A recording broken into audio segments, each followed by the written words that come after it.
Hello there, and welcome back to the Shed of Hope. I'm Eric, and here we are in the Shed of Hope, and we've got a starter motor to look at and play with today. So let's flip you guys around and you can see it.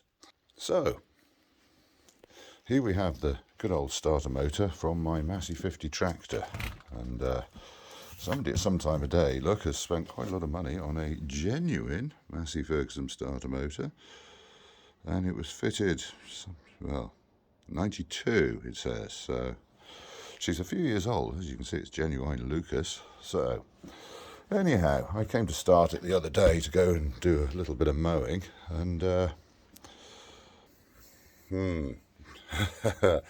it cracked and cracked and cracked, and she's tired, so she takes a bit of winding to start, and all of a sudden it just stopped. Pew, like that. Just stopped.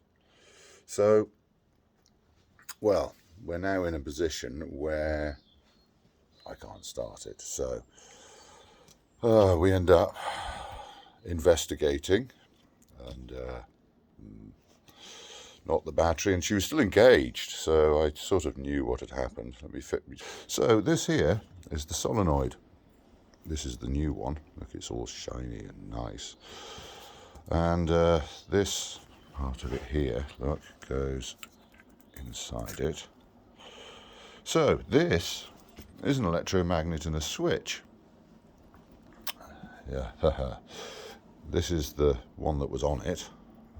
I have stripped it down for you to see.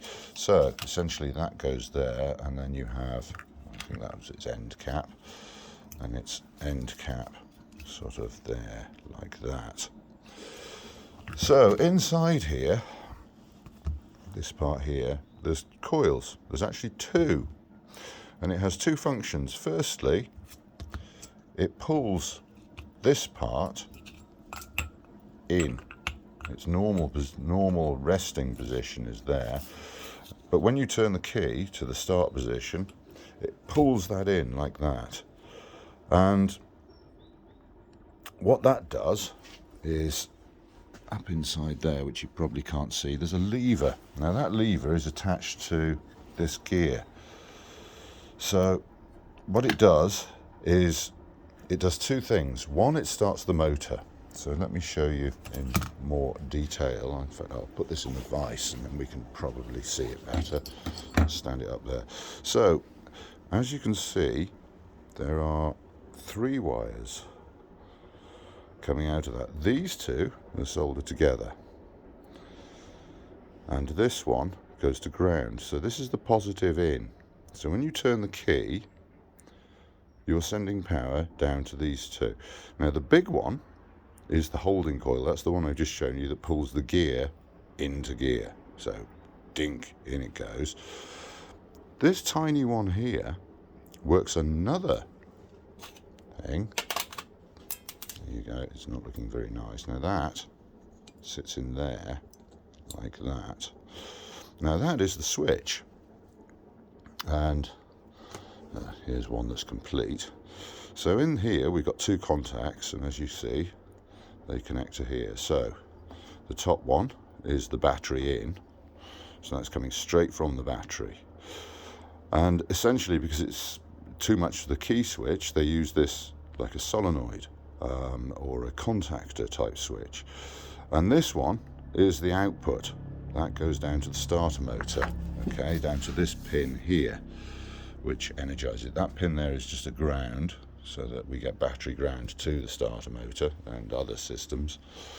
So when you turn the key, it energizes this side, and what that does, because that's spring loaded, it pushes it, or releases it, it pushes it up against these two contacts and puts electricity to the motor and makes it spin. But what's actually happened in this case, this coil, the lighter wire, has burnt out regrettably, and having rummaged in my stash, I found this one and stripped it down. Actually, that's what this end cap is off. This is our original end cap, and these are the contacts out of it, and I thought, they're not too bad. Yeah, it's got a bit hot, but yeah, I mean, look at the beautiful colours on that. just see some blues and what have you in there. Those are made of copper, but once again you see the tempering colours. But yeah, probably from the steel nut that's on it. It's sort of leached iron due to the heat and moisture, condensate and all the rest of it, which you do get.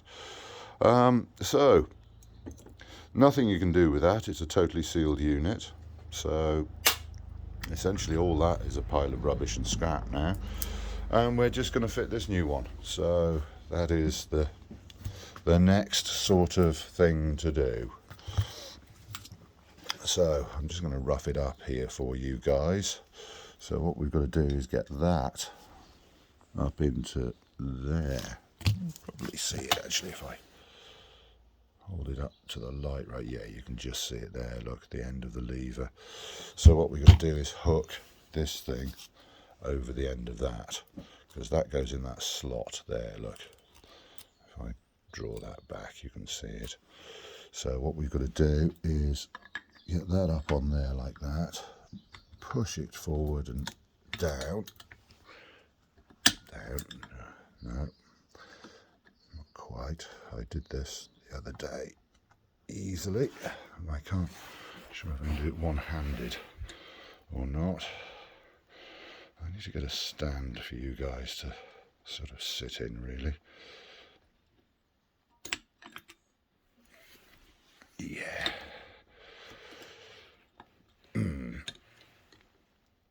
Yeah, I need two hands. So where can I prop you guys up that you get a goodish view? Does that sort of work?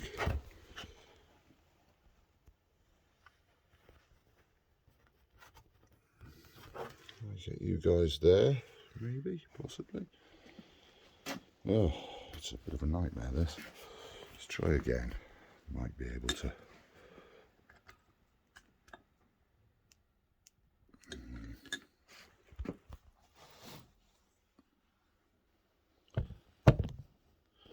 There.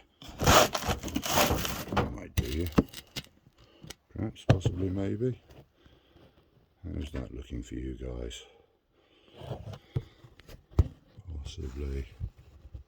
Bring it round like that. Yeah, there you go. Right, so now I can sort of work that a bit, perhaps. It's just lifting out a bit. And on you go. So it? No, not quite. That side. Yeah, there we go. So that's now on. It was on.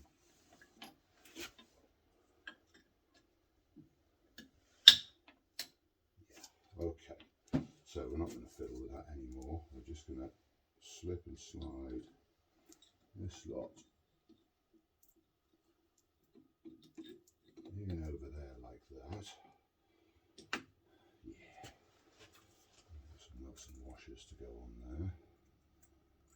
We need a 3/8 spanner in a second, and that should be ready to bolt onto the tractor.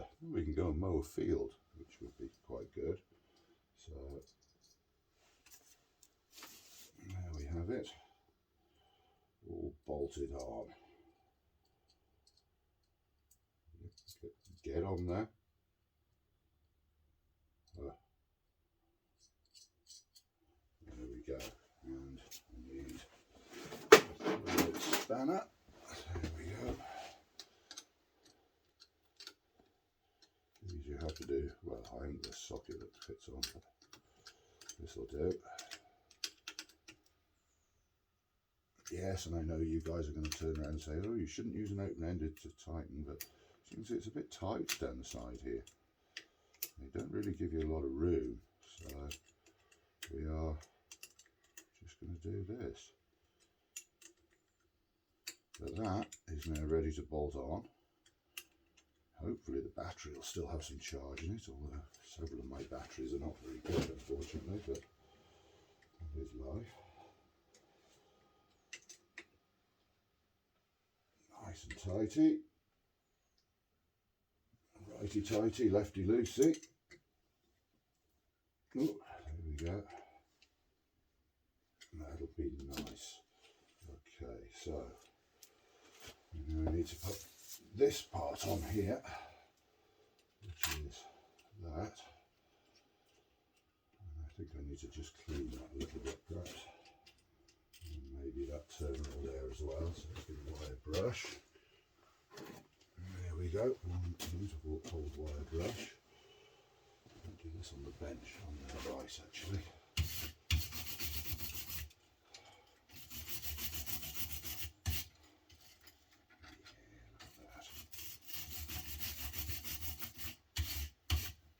Shiny.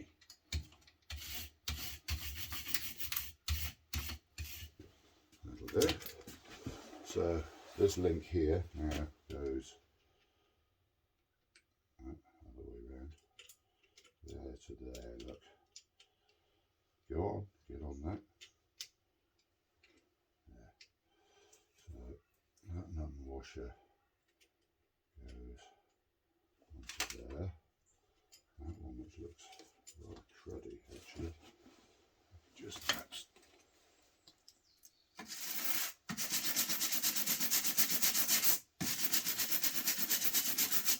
clean on that a bit. And we'll just do his other side.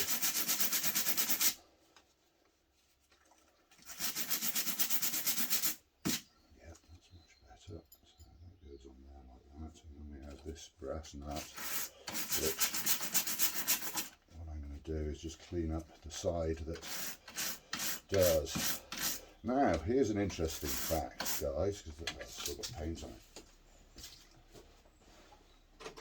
That's Whitworth. Yeah, that nut there is a Whitworth. So when you're routing through your spanners trying to take this apart and you find that this is a half inch,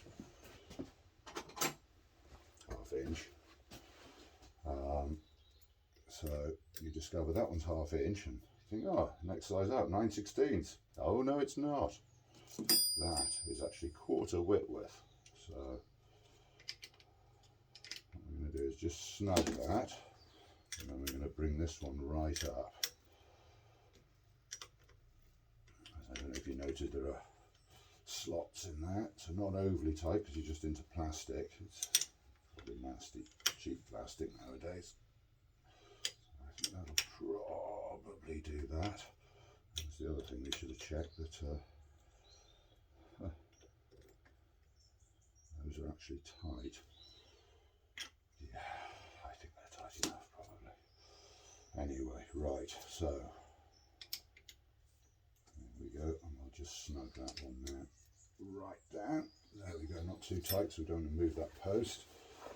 And that is now ready for service, all fixed and done.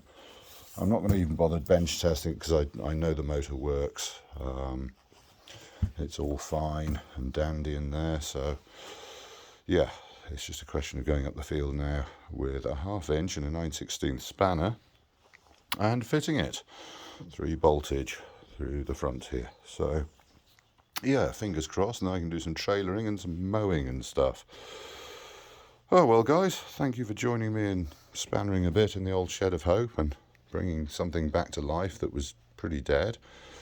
Talking to a lot of dealers now, they don't even stock these. Good old Morris Rogers at Have a Mule, they're brilliant people, and they provided this for a very small amount of coinage, which was brilliant. Cheap on the old internet actually, and I had it yesterday, you know, so that was good.